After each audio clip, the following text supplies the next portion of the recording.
Well, I was digging around in the barn loft today for something else entirely, and I found this. And I had forgotten I even had this. Now we have, obviously, it's a wood box. Not really sure what wood that is. I doubt it is anything expensive or exotic. But let me show you here. Okay. This is the PikniK phonograph. Let's see. Who is there another name on there? The highest class of portable. Lakewood, New Jersey. The PikniK phonograph. I forgot I had this. Totally forgot. I don't know if I've ever played with this before. I just don't remember. I think I did, but I can't swear to it. Yeah, this opens in the front like that. And we have the tone arm. Now, this tone arm looks like it's got a fairly fresh gasket in there. That might be exhibition tubing. I mean, I've had this for at least a decade, probably longer than that. I have a tendency to put things aside to get to later on, and I end up not doing it. It's a pot metal tone arm. It's typical Heinemann by the look of it, but it's not stuck. I mean, look at that. See, everything's moving. Let's put that in there. I'm going to spin it up and see. Why isn't it going in there? That's because I'm trying to do things with one hand. I'm gonna spin it up and see what it does. Maybe even play a record. Get the camera there so I don't knock it over. Okay. That's a little better now.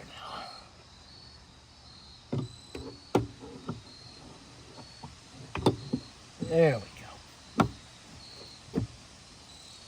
And is there a detent? Yes, there is. And what are you supposed to do with this? Tip it over backwards. Just like, nope. Yeah, I guess so. I guess you could do it that way, but yeah, it keeps it off the record, I suppose. But no, not really. All right, now let's find the crank. Where is the crank hiding? It's not in there. There's another compartment under it for records. Yeah, there it is. Knew it was rattling around in there somewhere. I heard it a minute ago. How's the brake? Yeah. Heinemann. So it's going to have a motor or quality of some kind in there. My guess is going to be a single spring because there's not a lot of, well, it could be two spring, I suppose.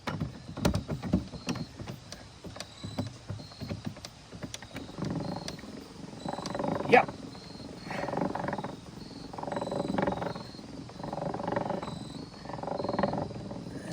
Typically, I'm going to have to spin this 85 times here. Oh, I heard a thump, so maybe I haven't done the motor in this. Oh, where are you going? If we hear it thumping and bumping, we'll know why. We done? Yes, we are. Okay, we need the brake adjusted. Well, probably would have been a good idea to check the speed before I put the phone on the tripod and turned it on and turned it into a camera. Okay, but that's all right. We'll know soon enough.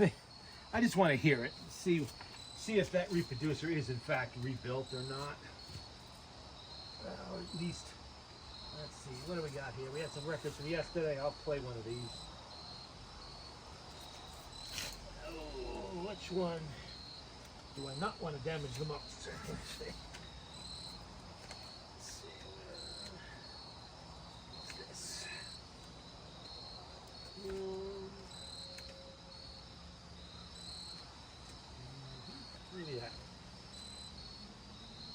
Old folks at home. We'll try the old folks at home. We did that yesterday, but that's all right. You can hear it again.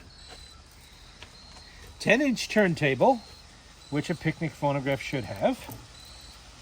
This might be the only machine I've ever run across that actually has PikniK as its name. Now, every portable was advertised as being, well, portable. You bring it into the field with you. You take it to the park. You take it out on the front porch, the backyard. You take it on a picnic. Well, it seems that this company decided to make some hay on that name, and get on there. Yep. Oh, we got a little spider over there on it. It's okay. Let's see. Looks like it's spinning close. Maybe not. We'll find out.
Well, that was agonizing, but it does tell me that whatever else I did to this, I did not mess with the motor, but I did apparently I did something to that reproducer, because it is pretty good shape, yet doesn't sound bad at all. Okay, so what we'll do is put that away. Let the motor spin down. Yeah, see, it's all the way at the end. It's not keeping speed. Probably needs a friction leather. Definitely needs a cleaning, because I heard it thumping and bumping a little bit. So I never actually got around to cleaning it. I just played with the reproducer and put it away for whatever reason. Maybe I had other work I needed to do. Let's get you off of there. So we're going to open it up and see what kind of motor is hiding in there. My guess is the motor quality or something similar. It's a Heinemann motor, I think. That's kind of typical. When you're dealing with the off-brands, they usually will have the Heinemann from this period. This looks like early 1920s to me. Oh, look at that. Came right off. Okay. That was good. Same basic time period as the Victrola 50 and stuff like that. Yeah, I can see the rubber washers on there. They haven't been disturbed at all. I like this little pedestal they put here for the little cups. Look at that. That's nice. You know, I should probably take those out because they're only going to fall out anyway. Not really sure how this motorboard comes off, but when in doubt, just start taking off screws until something gives. It's usually, this is very thin wood too, and it looks like plywood. I think this is actually built from some kind of plywood. It's not veneer.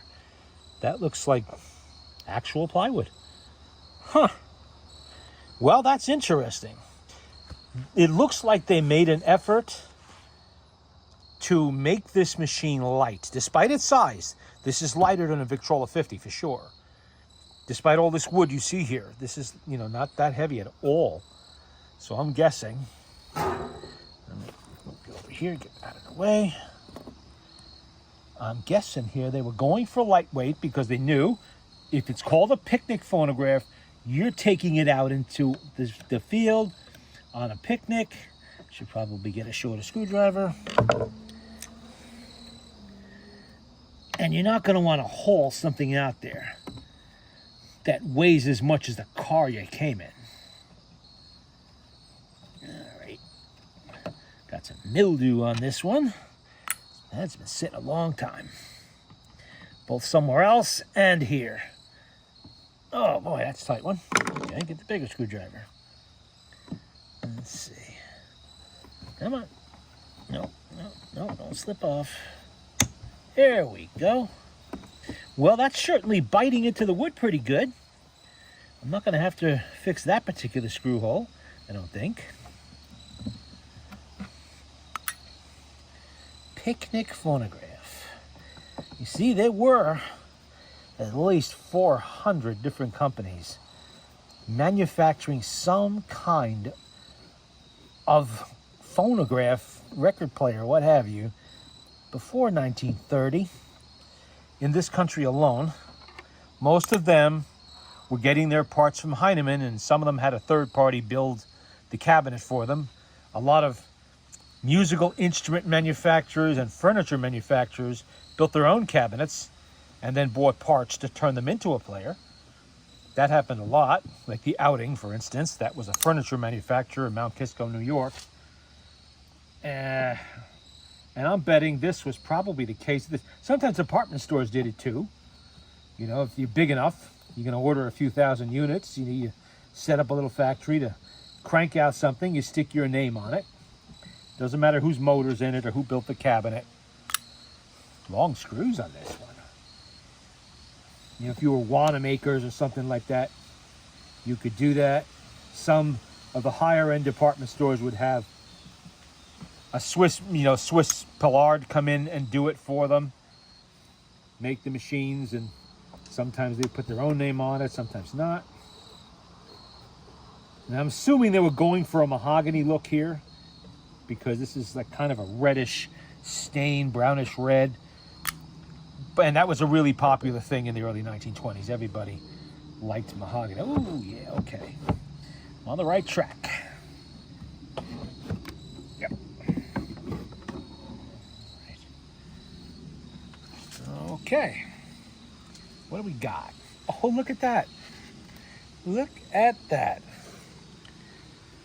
The motor of quality. This is a marked motor. Not all of these motors actually say motor of quality, although they're made by the Heinemann Company.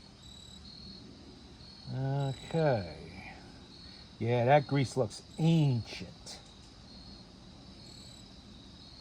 Gooey and nasty looking. That's going to have to come apart. Well, let me move some stuff aside here. Want to see what's down in there? There you go. Let me move this out of the way so we can get a better look at this motor. Okay, don't fall on me now. There we go. Oh, duh. It doesn't have the motor board to hold it anymore, so it's not going to pop back. All right. Wow, look at this. Here's something I haven't seen before.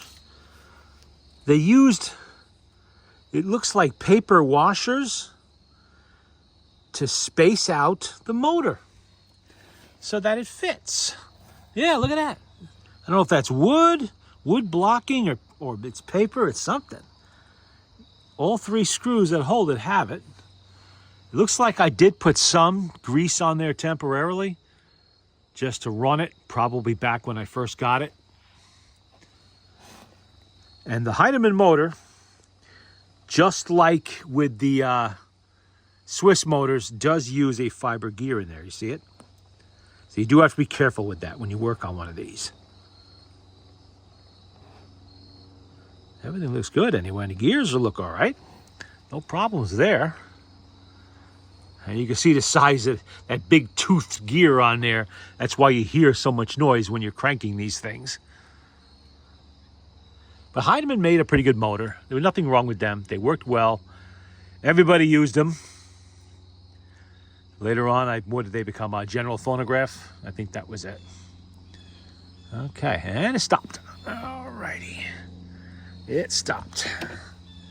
So, let's see. We got 2 blocks there, 2 blocks there. It looks pretty even. Oh, I will take that apart, and it will get a scrubbing. Not tonight, of course, because it is getting darker earlier and earlier, and I won't have time to do that today, but I'm definitely going to do it. And then that cabinet, I'm going to give it the cotton cleanser treatment, do the best I can with it. It seems pretty solid. You know, I noticed a few little boo-boos here and there that I'm going to have to deal with. It's not the end of the world. I don't expect it to be perfect. It's over 100 years old. But that really is something, though. PikniK, the PikniK phonograph. Oh, boy. All right. I just thought I'd get a quick look at this before I took everything apart. Give you an idea of what this thing looks like. And you can see how big the case is. You know, it's pretty large. Let's see. It's a 10-inch turntable. It's about 9 inches high. It's about 9 inches high and easily double that lengthwise.